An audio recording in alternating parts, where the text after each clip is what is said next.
আমার স্বামী আবির আজ বিকেলে বিদেশ থেকে আসবে। 2 বছর সে প্রবাসে ছিল। শাশুড়িকে সকালে চা দিতে যাওয়ার সময় ঘরের বাইরে থেকে শুনতে পেলাম তিনি তার মেয়েকে বলছেন, জামাইকে বল হাসপাতালে একটা বেড খালি করতে, আমি হাসপাতালে ভর্তি হব, অন্তত সপ্তাহখানেক সেখানে থাকবো। আবির আসার পর সেখানে পাঠিয়ে দিবি। আগুন আর ঘি যেন কাছাকাছি না থাকে। তোর বাপ ওই মেয়েকে পছন্দ করে আবিরের সাথে বিয়ে দিয়েছিল, আবিরের পছন্দ ছিল না। তোর বাপ যেহেতু বেঁচে নাই, এখন ওই মেয়েকে বিদায় করতেও সময় লাগবে না। পাশে থেকে আমার ননদ বলে উঠল, তোমাকে কেন হাসপাতালে থাকতে হবে? তুমি অনামিকার মামাকে বলো ওকে যেন এসে নিয়ে যায়, ও চলে গেলেই তো সব সমস্যার সমাধান হয়ে যাবে। ভাইয়া আসলে নতুন মেয়ে দেখা শুরু করো। এই মেয়েকে আমার পছন্দ না, সব সময় বেশি বোঝে। তোমার ছেলেকে তোমার কাছে থেকে দূরের মানুষ বানিয়ে দেবে, দেখো। শাশুড়িও তালে তাল মিলিয়ে বলে ওঠেন, সেদিন শুনলাম আবিরকে বলছে এটা লাগবে ওটা লাগবে। এখানে এসে থেকেছে কদিন, এখানে এসে কোনো কিছুতে হাত লাগাতে দেয় না আমাকে। এই মেয়ে আমার সংসার আমার কাছ থেকে কেড়ে নিচ্ছে। এত সব আমি কিছুতেই বরদাস্ত করব না। আমার ছেলের কাছে থেকে ওকে আলাদা করেই ছাড়বো। আম্মার কথা শুনে যেন আমার পায়ের তলার মাটি সরে গেল। আবিরের থেকে আমাকে আলাদা করতে চায়। কি ক্ষতি করেছি আমি তার? কেন এমন করতে চাইছে?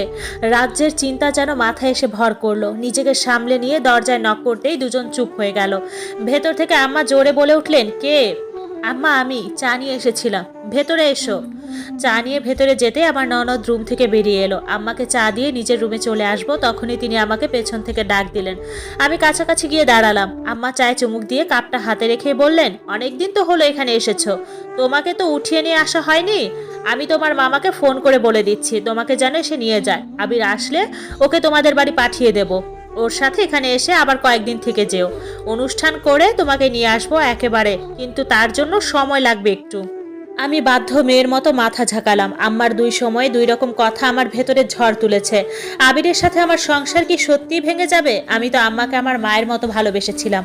উনাকে দেখতে ইচ্ছে করলেই চলে আসতাম। উনিও আমার সাথে ভালোভাবেই মিশতো, ভালোবাসতো আমাকে। কিন্তু হঠাৎ এত পরিবর্তন আমাকে যেন 10 তলার ছাদ থেকে নিচে ধাক্কা দিয়ে ফেলে দিচ্ছে।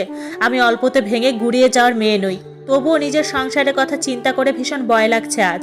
আম্মার সাথে কথা শেষ করে নিজের রুমে চলে আসলাম। খুব কান্না পাচ্ছে আমার। আম্মার সাথে কি খোলামেলা কথা বলতে যাওয়া উচিত হবে? মা মারা যাওয়ার পর মামার বাড়িতে মানুষ হয়েছি। মামিও কোনোদিন স্বার্থ ছাড়া ভালো ব্যবহার করেনি। মামা অত্যন্ত ভালো মানুষ, উনি ভালোর জন্যই হয়তো উনার উপর ভরসা করে বিয়েটা করেছিলাম। আমাকে পছন্দ করেছিলেন আমার শ্বশুর বাবা। নিজের ছেলে বিদেশ থাকা সত্ত্বেও ফোনেই সবাইকে সাক্ষী রেখে ভিডিও কলে আমাদের বিয়ে দিয়েছিলেন। রুমে এসে খুব খারাপ লাগছে। কোনো কিছু বুঝতে না পেরে মামাকে কল দিলাম। 2বার রিং হতে মামা কল রিসিভ করলেন। আমি জোরে একটা শ্বাস টেনে বললাম, মামা। মামা হয়তো ব্যস্ত ছিলেন, চারপাশে মানুষজনের উপস্থিতি বোঝা যাচ্ছে। মামাকে ডাকতেই তিনি তড়িঘড়ি করে আমার ডাকে জবাব দিয়েই বলে উঠলেন, কেমন আছিস রে মা? জামাই বাবার কি খবর? কখন আসবে? মামা, আমার শাশুড়ি তোমাকে কল দিবে হয়তো। আজ আসতে বললে তুমি একদম আসবে না। কেন, কিছু হয়েছে? মামা, আমার শাশুড়ি হয়তো আমাকে পছন্দ করছেন না।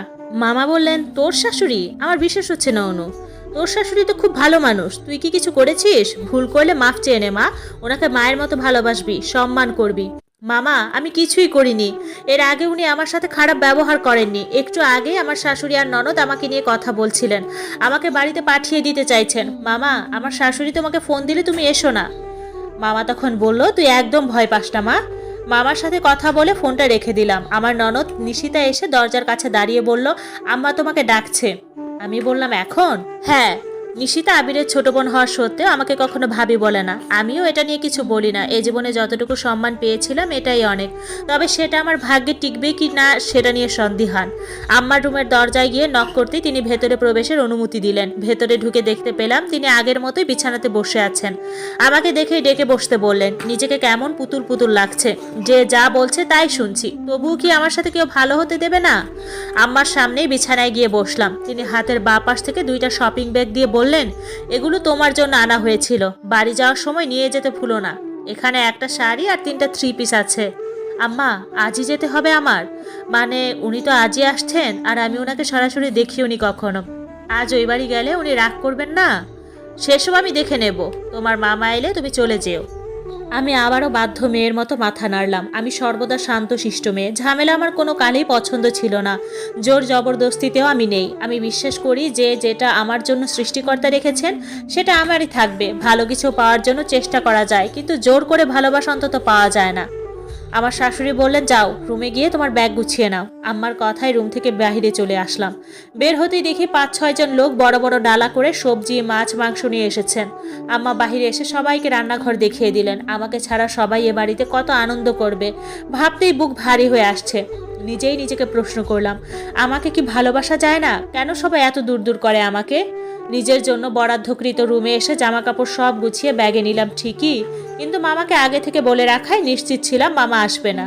সবাইকে দেখাতেই ব্যাগটা গুছিয়ে নিলাম। ব্যাগ গুছিয়ে খাটের পাশে রেখে দিলাম।